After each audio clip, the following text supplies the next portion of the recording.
John and Sandra were a perfect couple and they were looking forward to sharing the rest of their lives together. When they unexpectedly became pregnant with triplets, they knew that their life was about to change completely. However, things soon took a different turn than expected. After a lot of secrets and fights, John leaves Sandra and the kids and he does not see any of them again until years later. And he is completely shocked when he realizes the truth. John was starting to have serious doubts about his family. He could not ignore the fact that their children looked nothing like him. When he confronts his wife about it, she denies everything. So, John decides to take matters into his own hands and do a DNA test. When he hears the results, his world falls apart.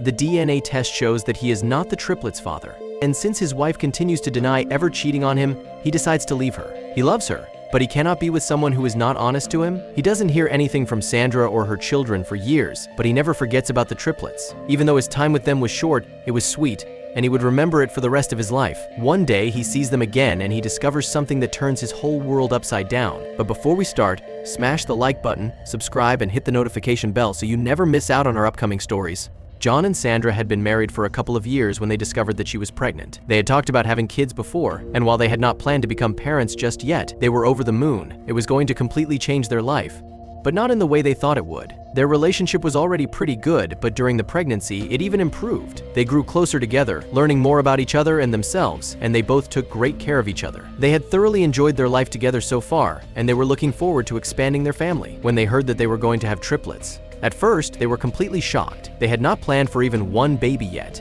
and suddenly they were going to have 3 of them. They were also a little worried because none of them had raised a baby before. After the first echo, where they had seen the babies' faces on the screen, they had already completely fallen in love. They knew that they were going to do whatever it took to provide these babies with a loving and caring home. At this point, they still had no idea of how their lives were about to change. As the pregnancy progressed, they converted a spare room in their house into a nursery. They really enjoyed picking out all the furniture and buying clothes and other things for their babies. They could never have imagined such a beautiful time in their lives to end like it did. The 9 months passed before they even realized it. One day, Sandra's water broke and John quickly drove her to the hospital. That same day, 3 beautiful babies were born. They were all perfectly healthy and Sandra's recovery was also going well. The new parents were adjusting to their new life with 3 babies at home. They were doing a good job and they quickly got used to their new lifestyle. Both John and Sandra loved their children with all their heart. But then, John started to notice something that he couldn't ignore. The babies looked nothing like him. He tried to convince himself that they were still too young, and once they grew a little bit bigger and their facial features developed further, he would be able to see the resemblance. But to his disappointment,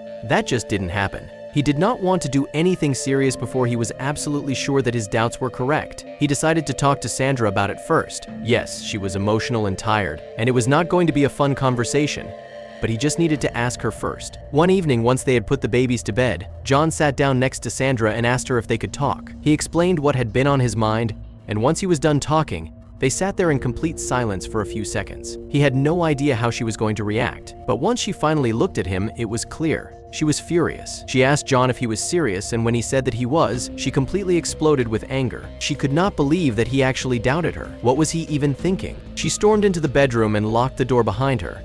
John was left alone in the living room, and even though he felt bad for hurting his wife, he realized that she had never actually denied what he had said. Why hadn't she answered his question? It was obvious that she was upset, but she could have more reasons for that. Even after he asked, she had never explicitly told him that the babies were his as much as they were hers, and this only raised more questions in John's mind. He knew that he needed to do something. He thought about it for a while, and he decided that the best thing he could do was a DNA test. This would definitely give him a clear answer to his questions.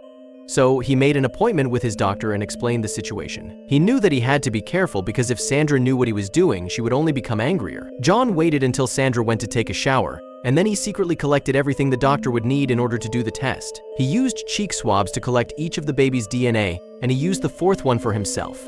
He was now one step closer to finding the truth. The next day, he delivered all the DNA samples to the lab. The only thing he could do now was wait for the doctor to call him back with the results, and John hated waiting. He still had no idea what to expect, but he hoped they would be a match. Days passed, and he barely spoke to his wife. They only talked when they had to discuss something about their children. John felt that something had changed in their relationship since he had asked her that question, and he was almost starting to regret it. These days were the most difficult for him. Every time he looked at his kids, he couldn't help but think of the test and what would happen if his suspicions were confirmed. He loved them with all his heart, and it pained him to think about the possibility that he was, in fact, not their father. One day, John's phone finally rang. It was the doctor. He quickly locked himself in the bathroom and held his breath as he answered the phone. He was so curious about what the doctor had to say, He could not wait to hear it. These next moments were going to determine the rest of his life. "Hi, John, it's Dr. Roberts. Do you have a minute?" the doctor asked him. John's heart was beating in his chest and his hands were shaking as he listened to the voice that was coming through the phone. And then, the doctor finally told him what the test results had shown him.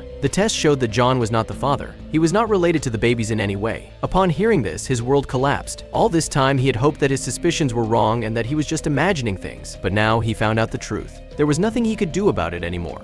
He was heartbroken. How could Sandra have done this to him? He thought she loved him. Their relationship had always been perfect, they never fought, and they completely trusted each other. About a year ago, he had noticed that she had become very close with one of her colleagues. Would he have anything to do with this? John decided that he needed to confront Sandra about it. He hoped that she would be honest with him now and give him the answers that he asked for. Now that he had real proof, she would have to admit what she had done behind his back. Right. However, Sandra kept denying everything. She told him that she would never be unfaithful and that she would never do something like that to their family. John tried to get her to admit it several times, but she stuck with her answer, and to John it was clear. Sandra could lie, but the DNA test couldn't. A few months later, the divorce was finalized. John had left Sandra and the triplets, and even though it hurt him, he thought he had made the right decision. He still loved the triplets and he would do so until the day he died, but he was not ready to raise a family with the woman he loved after she had betrayed him in such a way. To John, the worst thing was that Sandra never admitted what she had done. She kept denying everything until the end, and she had begged John to stay, but he refused. If she had been honest with him and willing to talk about it, he might have stayed, even if he wasn't the father. So, they continued their lives without each other. John moved into an apartment in the city and Sandra stayed in the house with her children. Years passed and they never heard from each other again, until one day, and it went a lot different than they had expected. It was only years later that John would see the triplets again, and their meeting would lead to a startling discovery. Not a day went by that he didn't look at their pictures or think of some special moments he shared with them. Sure, he only knew them as babies, but he still had formed a connection with them, and he would never forgive Sandra for betraying him like that, forming such a beautiful family with him and then taking it all away again. All of this kept going through his head, and it had a big impact on him. The more time passed, the worse John felt. Sandra had begged him to come back, and deep inside, he knew he would have done just that if she ever admitted what she did and told him the truth. But she kept insisting that she had never cheated on him, and since he did not want to hear those lies anymore, he decided to cut all contact with her. It only brought him more pain, because he hadn't just lost his kids, but also the love of his life. John started falling into some bad habits and he started drinking a lot more than he should. It even got to a point where he could no longer sit at home, but he wanted to take revenge. The whole time he was home, drunk and lonely, he thought about everything that had happened and he formed theories in his head. He thought the most plausible theory was still that Sandra had cheated on him with that coworker Michael, and over time, he convinced himself of it. So of course he did what anybody else would do in this situation, or at least that's what he thought, and went to Sandra's workplace. He was going to confront that coworker. Hopefully he would be man enough to tell him the truth. Somebody had to do it. He barged into the building, completely ignoring the receptionist when she told him, "Sir, you cannot just walk in there," and he made his way to the elevator. He looked up Michael's office on the floor plan and pressed the button to the 3rd floor. All this time, his heart was racing. With every second that passed, the rage inside him only grew bigger. It seemed to take forever, but then, the elevator finally stood still and the doors slid open. He made his way to Michael's office and stormed through the door. Before Michael could even see what was happening, John had already grabbed him by his shirt. "What have you done to my family, huh? How dare you?" he said, angrily. He let go of him, closed the door and lowered the blinds so nobody could see them. "How can they both lie to me like this?" "Whoa, what are you talking about? It's John, right?"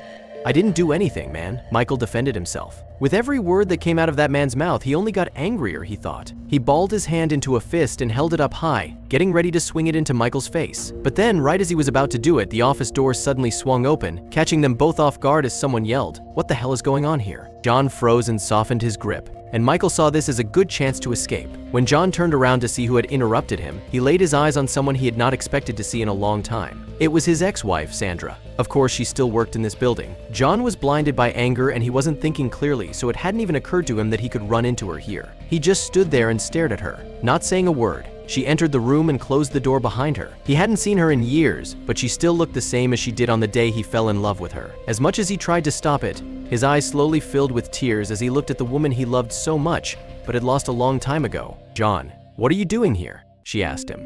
He was so drunk that he couldn't really form a good answer, so he just muttered something about needing to speak to Michael. "You're drunk. You need to leave here, John. They could call the police on you, do you understand?" John realized that he had made a mistake and he quickly walked away. He held his head down to hide the shame and tears, and as soon as he got home, he downed another bottle. This was the most embarrassing thing he had ever done, and what did he gain from it? Absolutely nothing. He realized that he really needed to change things. If he ever wanted to be a father in the future, he needed to do better. He knew it was going to be a difficult road to recovery, but he would not have to do it alone, and he would receive support from people he never expected to talk to. John planned on going to an Alcoholics Anonymous meeting, but before he was even able to do that, someone unexpectedly showed up on his doorstep. He heard a couple of knocks on his door, but he wasn't expecting anybody. He had no idea who it could be. When he opened the door, he saw that it was Sandra. She looked horrible, like she had been crying a lot. John was a bit embarrassed about the mess in his apartment, but he invited her in anyway. He would not just slam the door in her face like that, and he was very surprised to see her. He never expected that she even wanted to see him again after he showed up in her office like that, especially since they hadn't spoken in a long time already. If she just showed up on his doorstep like that, it had to be really important, he thought. She came inside and took place on a chair at the kitchen table. She looked at him and the tears were streaming down her face. "John, I don't know where to begin," she whispered, and she held her head in her hands. He sat down next to her and took her hand in his, trying to calm her down. He gave her a glass of water, and she took a few deep breaths before she started to speak. "I know we haven't spoken in a long time, and I'm sorry for just showing up unannounced, but I really need to tell you something." Sandra's voice was shaky, her eyes red from tears. John nodded, silently urging her to continue. He was bracing himself for something about Michael or her job, maybe some lawsuit she couldn't avoid. But instead, Sandra started speaking about the triplets, and John's heart skipped a beat. He still cared about them deeply, even though he wasn't their father. Were they in trouble? Did they need help? But the truth was more shocking than he could have imagined.